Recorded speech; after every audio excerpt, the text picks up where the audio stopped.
Hello, everyone, and welcome to another episode of the Destination Marketing Podcast. I'm your host, Adam Stoker.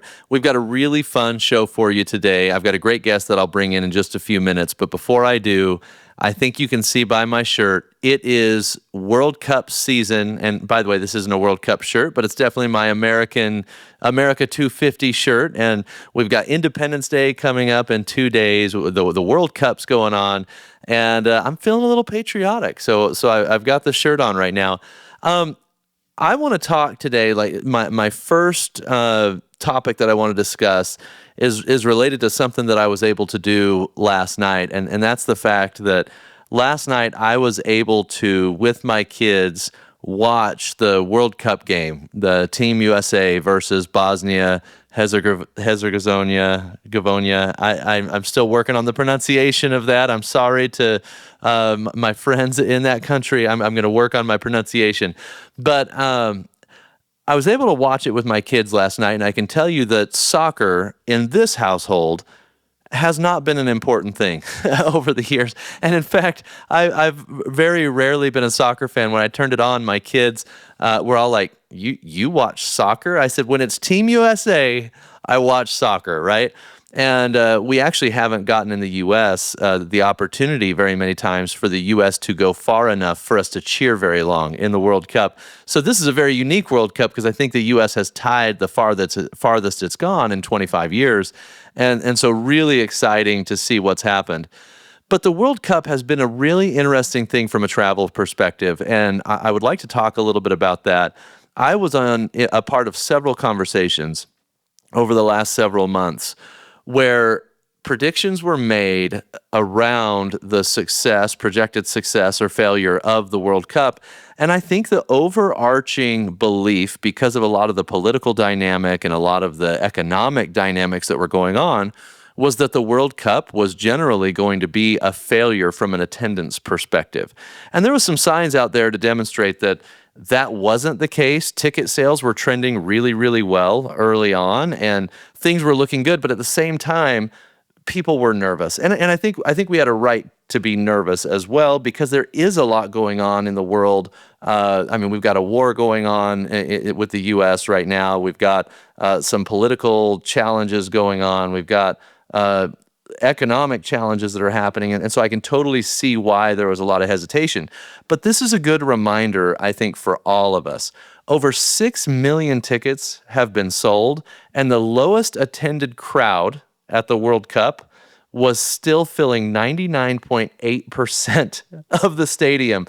We also have had, and I'm sure that everyone, how could you not have seen it by now, that the people who are coming from overseas and experiencing the United States for the first time are having the time of their lives. And I think that's a really fun thing to see. I mean, I actually watched a video this morning of a European couple who went to Lava Hot Springs, which is a very small destination in Idaho.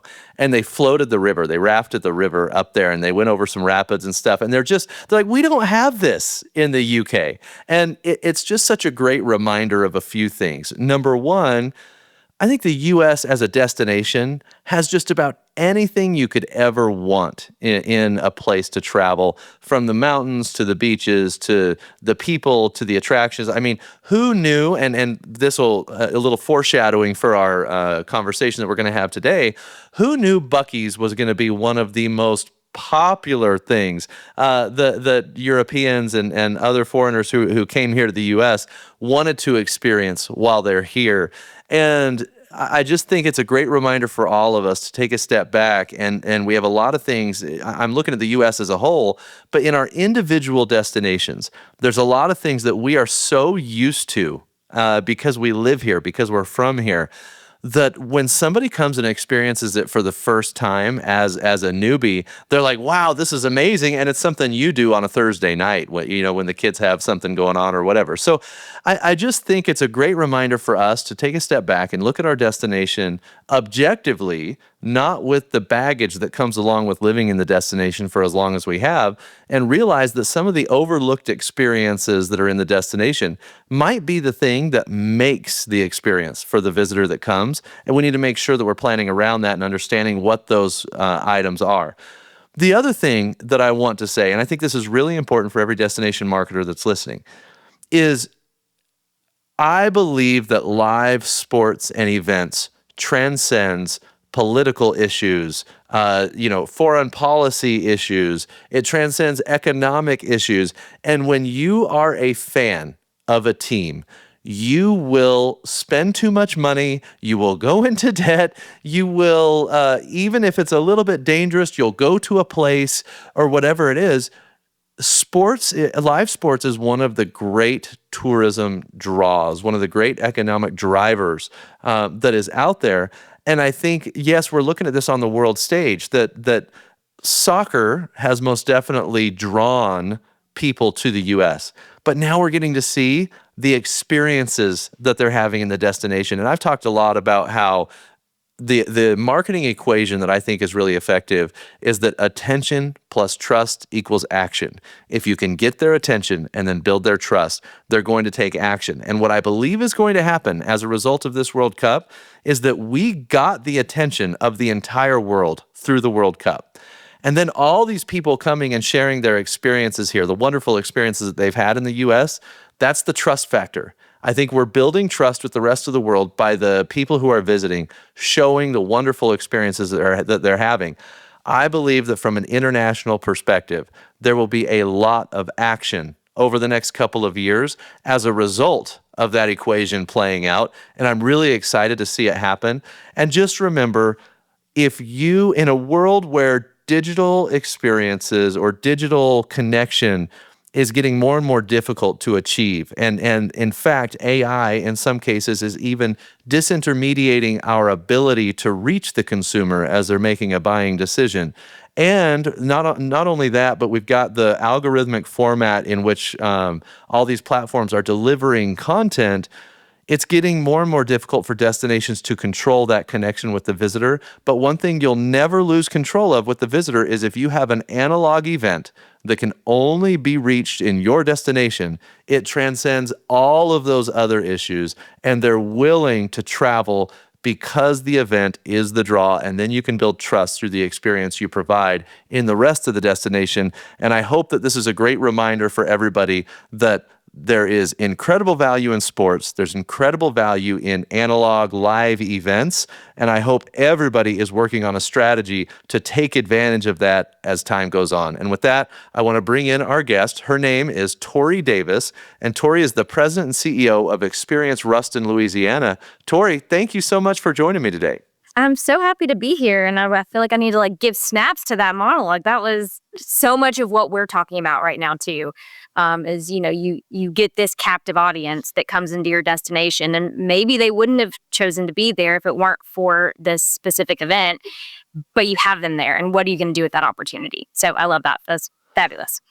Yeah, thank you. And I know that, for you as a smaller destination in Ruston, Louisiana, live events and sports is probably going to be a critical part of where you're going and how you're continuing to get attention. So I'm excited to dig into that a little bit today. Before we do, though, I'd love to have you just introduce us to you and who you are, a little bit of your background and what led you to the role you're in today.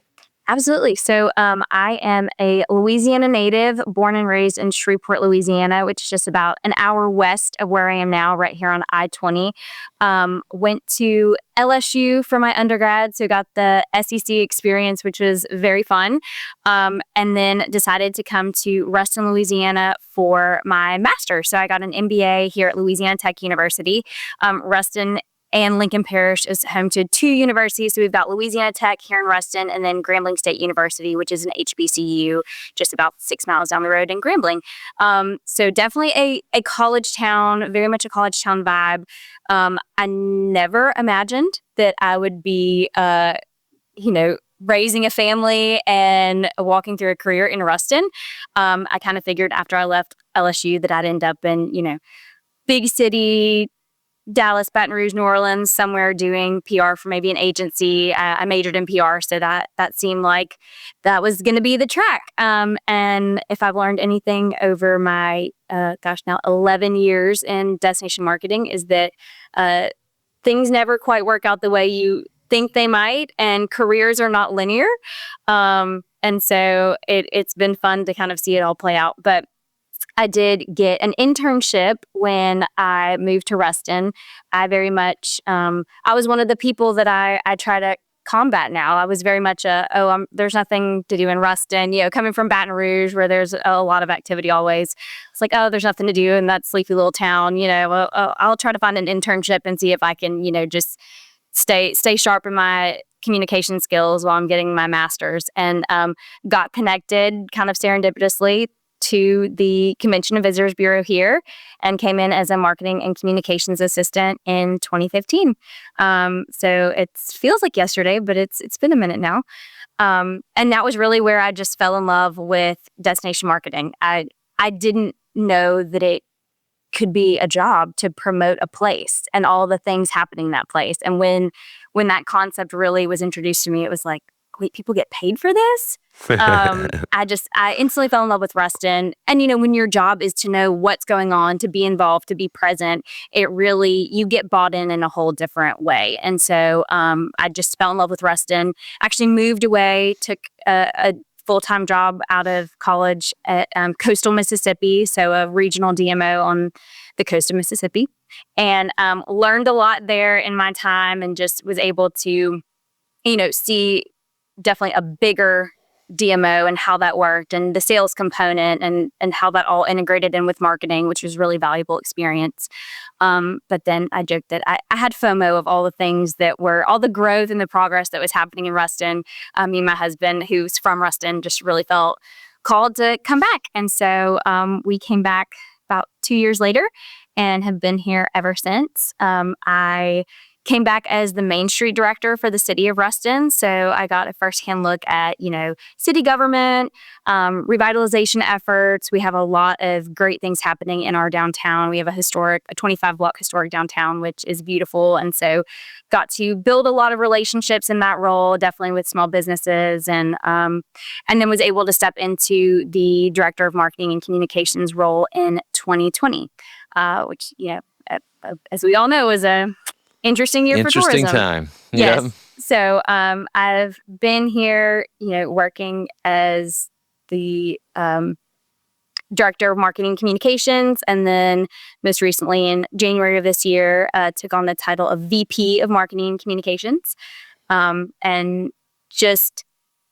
expanding that role so much more than what it was when I stepped into it. Really, coming in as more of a strategic, high-level planner and thinker on the marketing and communication side, and trying to elevate that role to where, more than just digital content and campaigns, but really being an integral part of the organization. So, and then served as interim president and CEO when our previous president and CEO stepped away in February. So I've had a couple months now of the interim responsibilities, and then was officially promoted actually effective yesterday. So Nice. It's been fast. Again, not exactly the path I thought I would take, but here we are. Well, congratulations. And I love your career path. I'm going to want to kind of dig into what your career path has been. But before I do, you mentioned starting a family and everything. And I've got 4 kids. I think you've got 3. Is that Yes. right? Yeah, that's a big part of me I didn't mention. Yeah. I have 3 girls, so 5, 3, and 10 months, and then a wonderful husband as well. So 3 girls, and that's amazing. I actually have 3 girls too, and then my caboose is a boy. But when you talk about having 3 kids, and now you're the CEO of a destination, I mean, that is a lot to balance. So my first question is going to be, how do you balance it all? Great question. It's actually, I can't remember if we talked about this before, but I actually hesitated to apply for this job because of the home responsibilities that I have right now with 3 young kids, because it's a lot, and I think, especially as women and, working moms, there can become a lot of guilt that gets built up about, prioritizing your career and work versus your children and how to balance that. And I do think it's more of a blend sometimes. It's not always a perfect balance. There are sometimes when you're on vacation, you have to pick up the phone and do something really quick. But then also, I'm fortunate that I have the flexibility where if I need to run a kid to the doctor in the middle of the workday, I can do that. So I think, I try as best as I can just to be present in where I'm at. So if I'm at work, I try to be at work unless something is, absolutely necessary. When I'm at home, I really try to be at home unless there's something urgent. That's the best way I've balanced or blended it, or however you want to say it so far. Every day is a learning experience. I joke my children get full permission to tell me to put my phone down, which some people may be like, what? But I do, because it's so easy to, check a quick email and then you're scrolling and looking at something and making a to-do list. And so, mommy, put your phone down is a phrase that gets tossed around in our house some, but it keeps me accountable. It keeps me in check. And there's nothing like your child saying that to you to really, check you real quick. Oh yeah, and they will. They will. Oh yeah. Well, I love that, and I think it's cool that you're able to balance those things. I mean, there's nothing more rewarding than having kids and being able to teach them things and watch them implement those things. It's really special. So I love that you're able to do both. And I want to talk career-wise though, and get back to being the CEO of Experience Ruston. Your career path was really unique because you started as an intern, you learned the DMO and got to know it. You went back and got your MBA. You worked in a downtown. You worked in a larger DMO. You had all these kind of data points that at the time when you're experiencing each one, you can't see how the puzzle is all going to fit together and prepare you to be the CEO, right? And so I'm kind of curious, at what point did you know you wanted to be a CEO of a destination? And did you realize how your experience was shaping you into what you needed to become to be the CEO? I don't know that there was ever a single point in time where it was like, ooh, I want to do that. I think it just, it slowly progressed really as I was. When I was an intern, I just remember thinking, this is an industry I really feel like I can build a career in.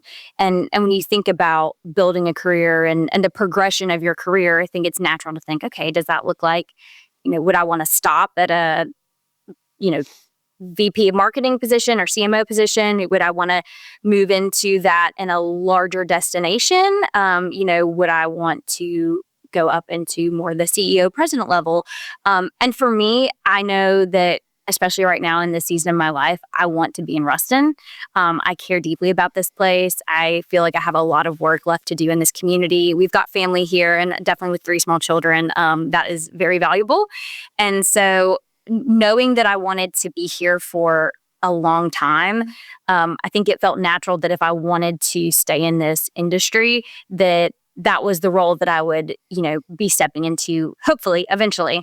Yeah. So it was always on the horizon. I wouldn't say that it was necessarily in my 5-year plan. I was going to be here and work and do the work that I loved. But it is, I would have never thought about, the Main Street experience, the experience from a larger DMO. I even actually took a year and went and did a role in healthcare. And that was really eye-opening because it was confirmation that I did not want to work in healthcare, and I loved the tourism and hospitality space. And so all of those added different elements. I think about my time as Main Street director, I was able to build a lot of really key relationships that I still lean on with our small businesses, but also with our mayor, with parish leadership. And I was able to get a firsthand look at economic development and, what that means for our city. So, and just seeing the work that goes behind, it's so easy to say, oh, why don't they just, fix this road or do this thing or, Yeah. This would be a great park. It's really easy to throw out ideas, but knowing, kind of the back end of that is always helpful. And then definitely having that larger DMO experience, being able to take things from that and scale it down and take experiences and different things that I learned there and, find where it's applicable to the smaller destination for sure. But Yeah. at the time, I did not know how that would all come into play, but it has definitely all been integral into getting to this point. Yeah, I think it's something that in my career I've had to recognize that. Bear with me for a second while I build kind of an analogy here, but I've always thought that if you're too close to something, it's very difficult for you to see it. But as you gain more experience and more experience, you can kind of step back and get more perspective. And I usually will draw. I've shared this with a few of my employees over the years that I'll draw kind of a planet. And this is really difficult if you don't have a whiteboard to show it.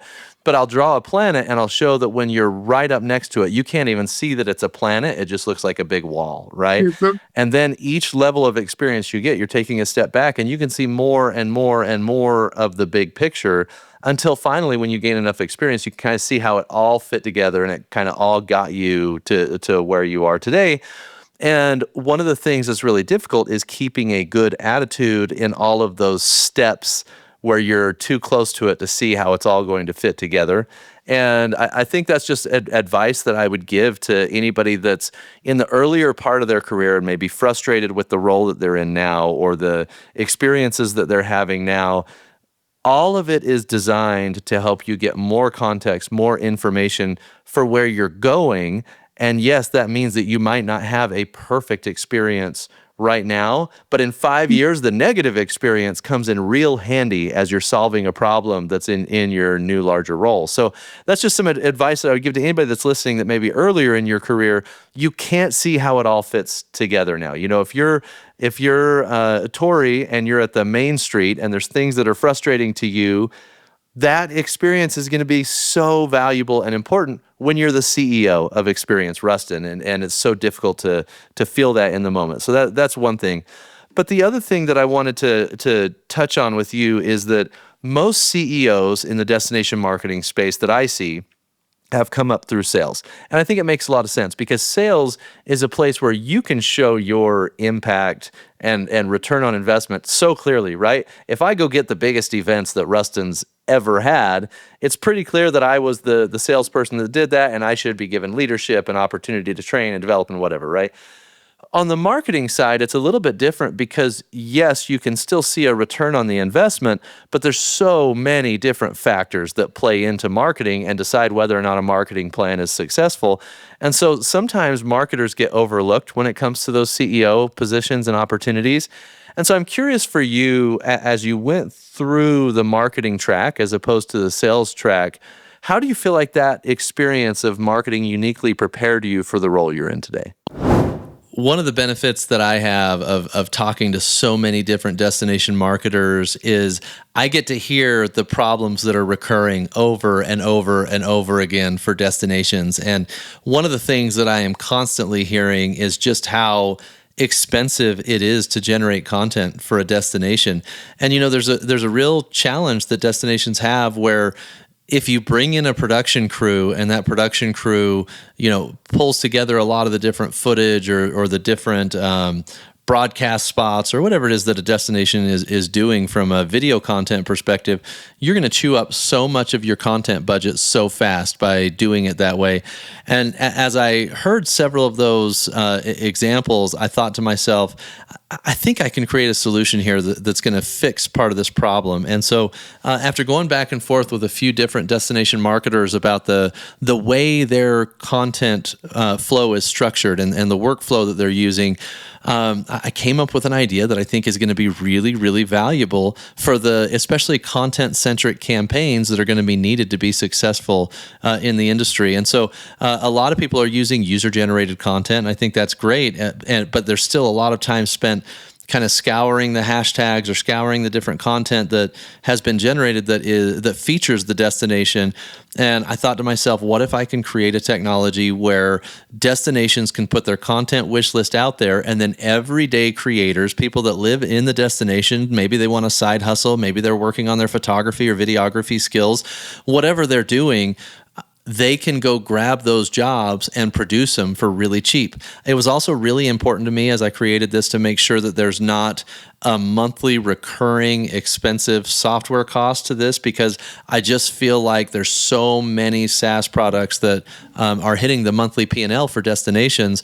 I wanted it to be something that you only pay if you buy content. And so the way it works is it's a marketplace where destinations can submit their wish list for content, and then creators can grab the content requests, produce the content, upload the content, and then if the destination wants to buy it, they buy it. If the destination doesn't want to buy it, they're not obligated to buy it. It only is used when the transaction takes place. And so it incentivizes the creators to create really valuable and interesting content, and incentivizes the destination to do a better job with their context and posting briefs that actually get the creators to be able to create good content for the destination. So if any of you have like this list of local creators that you work with, and you've got a spreadsheet of all their emails and all of this, where and you've got to get the rights for the photos or the content or the videos. It's just a lot of time to manage all of that, either out of a spreadsheet, out of your Gmail or whatever. And this platform that we've built called Koa has really changed the way destinations can capture that content, save a ton of time, save a ton of money, and hopefully take your content expense down to near zero. If you want to be one of our beta testers, we've got 5 destinations in. We want 5 more destinations testing it. Go to koacontent.com and you can sign up as a DMO to be a beta tester for this technology. And I think you're going to find it incredibly valuable for you. If I'm being honest, it's really not something that I'd quite observed yet until, as just talking about it more and thinking about the people I know who have stepped into CEO roles.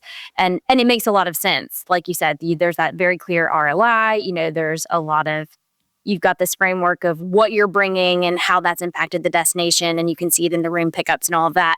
I think for me, from a marketing standpoint, I think what makes it advantageous is that as a marketer, I get to touch every piece of this organization. So I work with the sales team to know what their goals are, what events they're going after, how they're positioning us in the sales space and with meeting planners and sports planners and all of that. And I get to help develop the collateral and the messaging and things that they need for that. So I know what they're doing. I know the inner workings of sales. I've, really tried to keep my finger on the pulse of visitor data and the trends we're seeing with who's coming into destination, how long they're staying, where they're going, our top points of interest. And really make sure that I'm using that to feed my marketing. But in turn, it helps me, really understand how we're functioning as a destination. And so I think, really getting to touch every piece of that. And then, of course, on the branding and the administrative side, just being involved in all those conversations. I think, too, as a small destination, I've been able, and because you have to, and nothing is not your job when you work at a small DMO. And so just making sure that I know about everything that's going on in this organization as the marketer and as a spokesperson for the organization, just always staying keyed into what's happening, what, our occupancy trends are looking like.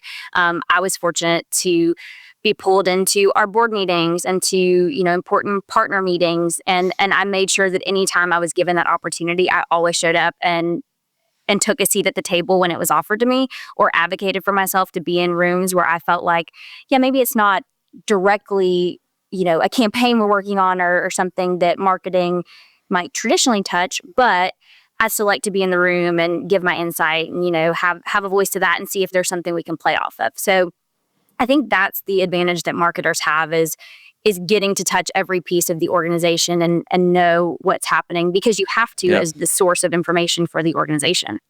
I totally agree, because if you're going to be managing the brand of an organization, you have to understand all the touch points that the organization has with the outside world. And so I do think you get a real holistic view of the destination, its needs, its challenges, and everything that comes along with it. One of the things in our planning call that you mentioned to me that I'd love to have you talk about, there's a blessing and a curse when you get to be kind of the top decision maker in an organization, because the blessing is you finally get the ability to bring your philosophy and interests and kind of apply them and apply them to the organization, and you're in control, I guess. The downside of that is if you're wrong, you also have the accountability that comes along with it, right? And you talked about a framework that you're bringing to kind of help you establish the strategy moving forward for the organization, and you've categorized it into 3 I's. And I want to have you talk about your 3 I's and how you intend to implement it in Ruston, because I think for other early leaders, understanding what the value of bringing a framework to implement, I think that's really good. So I'd love to hear you talk a little bit about that. Yes, absolutely. As a marketer, got to have it be catchy and memorable. So the 3 That's right. I's. So really, this was born out of early on in my role as interim president and CEO. We had a board retreat, and just really paying attention to the common things that kept being brought up with our board. Where we did, of course, the full SWOT analysis, really looking at what our strengths were, opportunities, the threats, and things that kept reoccurring. One of them, probably the biggest one, was impact. It's exactly what you were talking about on like the sales side. It's providing that ROI. So what is our impact? Not just, the organization, but to the community as a whole. What does tourism bring to Ruston and Lincoln Parish? How does it impact it? Why are we valuable to this community? And that's, I think we anecdotally talk a lot about it, quality of life and this, but it's like, I think the desire for numbers was really, really spoken and vocalized. So I'm going, okay, so there's this need to quantify our impact more and share that and do more advocacy work and even inform our board better about what our impact actually is and the sales efforts and marketing and all the things. But then walking it back, it's like, okay, well, to get impact, we've got to do a few things, right? So we've got to invest. So that's the second I is investment. I'm honestly doing them backwards, but it's okay. And so making sure that we're investing in the right things from a destination development standpoint, from, sales and sales incentives, our staffing, just getting really clear on what our investment needs to be, where we need to be investing so that we can show that impact. And do that strategically, right? And then the third I is identity. So it all ties back to our identity. So I think that there's sometimes, especially as a small DMO, there can be this, what we want to be as a destination. It's like, oh, well, we've got these things. This makes us really well positioned for this, but maybe that's not the reality of what you're actually seeing. And so for us, what we're really seeing, what's really driving tourism in Ruston Lincoln Parish is sports. I mean, we've got this great youth sports facility. We have 2 universities that have, sporting events all year round. And so by and large, we are a small market sports destination. And so what are we doing to make sure that we're capitalizing on those sporting events, that we're marketing to those, not only getting them here, but then ensuring that we're delivering on the promise we make as a destination of the experience that they're going to get while they're here. So that kind of going back to the beginning of this conversation, we get them here. Maybe they wouldn't have necessarily chosen Ruston Lincoln Parish. Maybe they didn't know about our destination before, but they're here. And how can we make sure that they have a great experience and really are involved and experience the destination while they're here so that they'll hopefully come back? So it's that 3 pieces of getting really clear about what our identity is so that we can make strategic decisions around investment in our destination, in our sales, in our marketing. And all of those pieces help us to quantify and show our impact of tourism. Yeah, I really like your 3 I's that you've chosen. And I'm going to go back to impact, which was the first one that you mentioned. I like that you're doing impact and not ROI, because ROI is boiled down to a dollar figure, right? And when you look at the value a DMO brings to a community, it goes far beyond the dollar figure. Absolutely. It's on date night as a local, I have restaurants to go to because tourism provides that impact, right? Yep. And if I was just looking at ROI, I'm leaving a huge part of the impact on the table that the destination is having when I'm telling my story. So I think impact is a really important one. You talk about investment. I mean, look, we're all funded with tax dollars in Mhm. some way, shape, or form. And how we invest those tax dollars is so critical to determining whether or not we're going to be successful as an organization and whether or not the destination is going to be successful. And you're right, it leads to impact. Like the investment decisions are the ones that decide the impact of the organization. And then, identity, brand, all of that. There's so much that rolls up to the identity side. I feel like those are three buckets that are pretty all encompassing, that are actually pretty easy to define and Yep. understand. And so for a board that's not in the day to day, if we're repetitive and saying, look, these are our three buckets, this Mhm. one fits in our investment bucket, or this one fits in our impact bucket, this one fits in our identity bucket, and you do that enough, you're building the coalition that understands in very simple terms what you're trying to accomplish, what you're doing, and the value you're bringing to the community. And so I think for everybody that's listening, if you haven't applied branding principles to the story that you're telling to your board, I think it's really important not only to market externally, but market internally. And the three I's framework, I think, is a great way to make it very simple and easy to understand for the community. So kudos. I think that's Thank really you. awesome, Tori. I appreciate that. And you nailed it totally. Again, so much of that came from that board retreat of really hearing where some of the disconnects were, and what was funny was it even got down kind of like to semantics of like, one half of the board is talking about destination development and they know that means investment. And the other half of the board thinks destination development means sales, like bringing business. And so it was this funny thing of like, ooh, okay, we need to get really clear on just even terminology. Like some of those things just get misunderstood because they're not in it day in and day out. And so, again, trying to tie everything back to impact as one of the eyes, but knowing that the identity branding piece of it is so important to that as well as the investment piece. And I like investment too, because that encompasses, destination development, event support, all of these pieces of what we do as DMOs. Well, let's talk about. We did some foreshadowing early on. Let's talk Yes. about Buc-ee's. Now, Buc-ee's is another one of those like blessing and a curse type situations, and I Right. would say much more on the blessing side than the Yeah. curse. But you've got this major asset coming to town, and it's still unbelievable to me, but I know it's true that people come from very far away to go to Buc-ee's, It and it is. is most definitely a tourism asset, right? But one of the fears is you don't want Buc-ee's to overshadow the DMO. You don't want it to be the gas station stop that doesn't people don't experience the rest of the destination either, right? So Correct. tell me a little bit about how you're approaching that blessing and curse and your plan for when Buc-ee's opens in Ruston. Yeah, so we will have the first Buc-ee's in Louisiana. Again, we are right on I-20, so very convenient location. But I think a lot of people honestly were surprised, like, oh, in Ruston. But that it was hard fought for by our mayor, and we're excited about it. I mean, just looking at the increase in traffic that our destination is going to experience, even if it's just on I-20. I mean, the number of cars that are projected to go through there is insane. So for us, it's really getting the destination visitor ready. So making sure we're in the process right now of getting wayfinding signage, making sure that we can capture and try to convert even a small percentage of the cars that are going to be stopping off the interstate.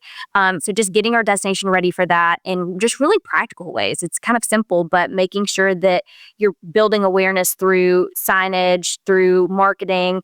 And again, going back to identity, making sure that our brand is really strong ahead of this, that we continue to tell our story and, position it as Buc-ee's is here because of Ruston. Ruston isn't here because of Buc-ee's.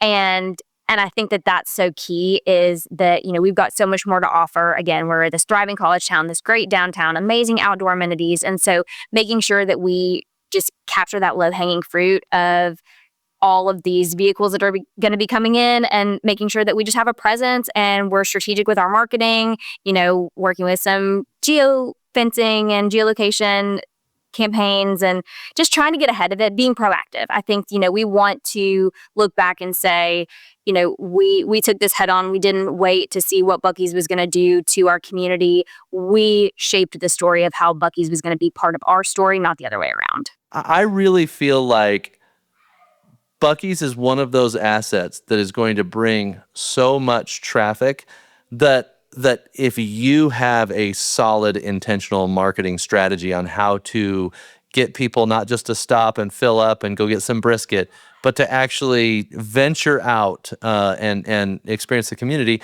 that can be done in a variety of different tactics. You mentioned the geofencing that you plan on doing. Outdoor, Yeah, billboards for destinations. In a lot of cases, I don't think billboards make sense. In this case, I think it billboards does. most Yep. definitely make sense, right?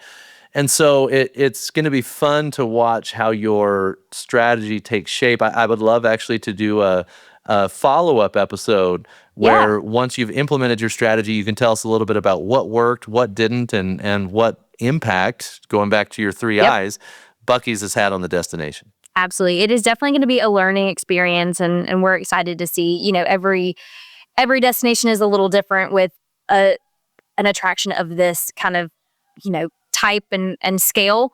So some places they've been seeing tourism born from, the presence of Buc-ee's, but it'll be interesting for us, especially having already that sports tourism aspect and the colleges, how it's going to play out. But yeah, we're gonna give it our best go and see what kind of fun things we can come up with. I foresee a lot of fun campaigns in our future. I love it. Well, we should definitely do a follow up. In fact, we should cover, what the implementation looked like with Buc-ee's, and then we should also. I know that sports was one of the things on our radar that we wanted to talk about that I'd like to dig more into in how Yeah. you're leveraging that in Ruston. But I think for today's discussion, we've covered a lot of ground, and I think it's been really great. I'd love to have you boil it down to especially advice for those that have aspirations to become a CEO of a destination and maybe on one of the stops along the way that you've been on or something like that. What advice would you give anybody that's on their way up? Yeah, I think kind of going back to what we touched on, advocate for just being in the room. Learn as much as you can about your organization, the industry, your destination. Just be curious. I think that Yeah. that's one of those things I always just wanted to. I was always trying to keep learning and figure out a better way to do it. I think that's another thing too is just avoiding complacency, and being a constant presence and being consistent, but not falling into complacency and making sure that, you are always learning, always, listening to podcasts, like keeping your skills sharp. I think that's so important. And just learning as much as you can, just be a sponge and Yeah. then advocate for a seat at the table. I think, even if you're in a marketing role, there's no reason why you can't be in a sales meeting or, go to the hoteliers meeting and just observe what the conversation is, what the climate is, what other pieces of the industry are doing outside of your marketing bubble, because it is easy to get siloed. So I would say just get out of your comfort zone. I tried to always make sure that when I was in meetings, even if they felt like they were a little over my head, that I tried to, have something to say, because inevitably the thing I was thinking, if I didn't say it, someone else did. And so I think that that's part of also just building your reputation as someone who can be a leader and be a sound voice in a room. And that's so important when you're stepping into, a leadership role. So, but also pace yourself, because I'm actively learning that. It's like I want to come in and do 10,000 things. And I have to remember that it just one day at a time, one project at a time, and job security, right? I've got a lot of things on my to-do list. Yep. I would humbly submit that if anybody's going to listen to podcasts, it should be the Destination Marketing Podcast. I'm just going to throw that out there.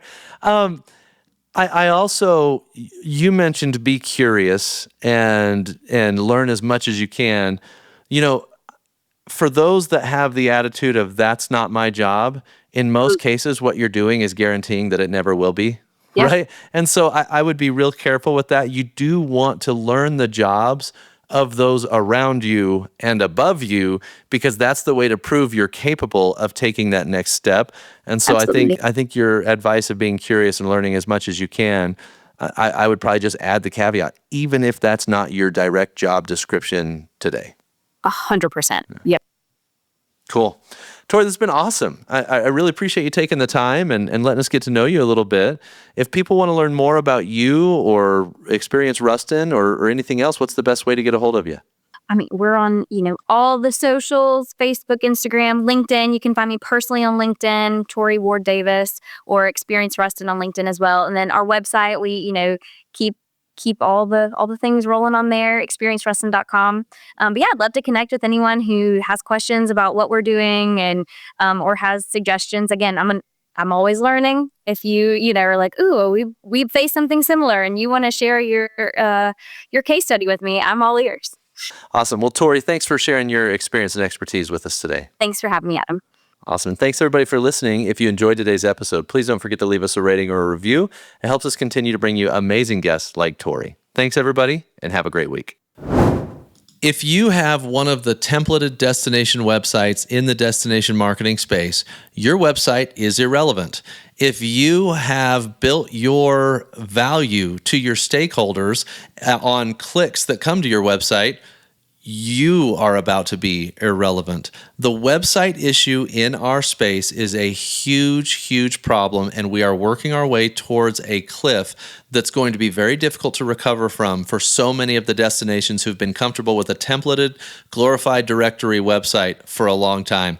We've worked really hard to solve this problem. We partnered with an organization out of the UK who builds destination websites specifically, and we reimagined the destination website to actually inspire visitation, which for some reason got lost along the way. Our purpose is to inspire visitation, to create new demand. And we've gotten to the point where these websites do the exact opposite. They're just demand capturers. If somebody's already searching for a stakeholder or a business within our destination, we're capturing that intent. But the problem is our job is to create new intent, and you can only do that with a website that truly inspires people to travel. So if you know that you're one of the people that I'm talking about that has a templated website that is optimized for what we are not supposed to be responsible for, but it tells just a great story to your stakeholders, it's time to change that because that story is ending. So if you want to see what this reimagined website concept has been that we have several destinations in process with right now, hit me up, adam@thebrandrevolt.com. I'll show you what we're building. I'll show you what we have built for several destinations at this point and how we can help you get out of the templated mess of the sea of sameness and actually have a website that inspires travel. adam@thebrandrevolt.com.